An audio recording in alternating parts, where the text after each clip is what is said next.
Hey guys, what's going on? Chaz here, doing a quick video on how you can modify your Hogue Handguard so it's a very formidable handguard as compared to like putting a quad rail on or some of the other ones out there. Now, I really do like the Hogue look and I like the feel of this handguard. With that being said, there's a couple things you can do to this to make this much better.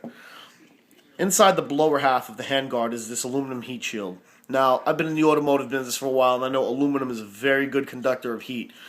It's put in here primarily so it can absorb the heat before any of the heat gets transferred over to the underside or the rubber side of this handguard.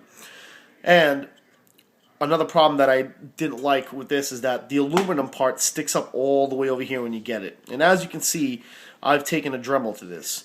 What I've done was I've kept it in there and I've scribed the lines.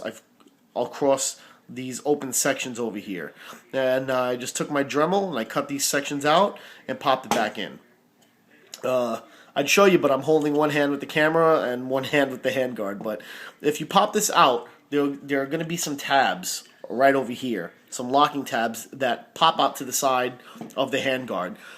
What you want to do is squeeze those tabs in to make this come in and out a lot easier, because you will be filing this down more than once or twice.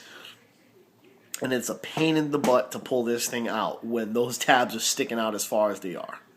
Okay, now the other thing I went and did was used a little bit of my automotive ingenuity, and I got some header wrap. For all you gearheads, you know what header wrap is.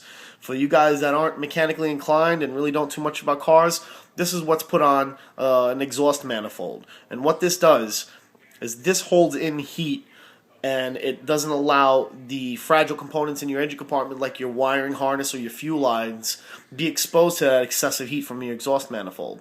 Now, if you think about it, the barrel and the gas tube on the gun, it's going to be making a lot of heat, especially if you're going to be firing off a lot of rounds. This aluminum on the bottom part of this handguard is going to absorb that, as is this upper part which is just a piece of strong polymer. Now, what I've done is I've cut sections of this header wrap or exhaust shielding, and I've just simply laid it in here. Now, what this also does on the upper part of the Hogue handguard, if you know, it's going to give it some contact surface area for the gas tube to make it a little more of a firm grip. And it's not going to be hard to put on at all, and it's not going to spin around in there. It's not hard to get this thing set in.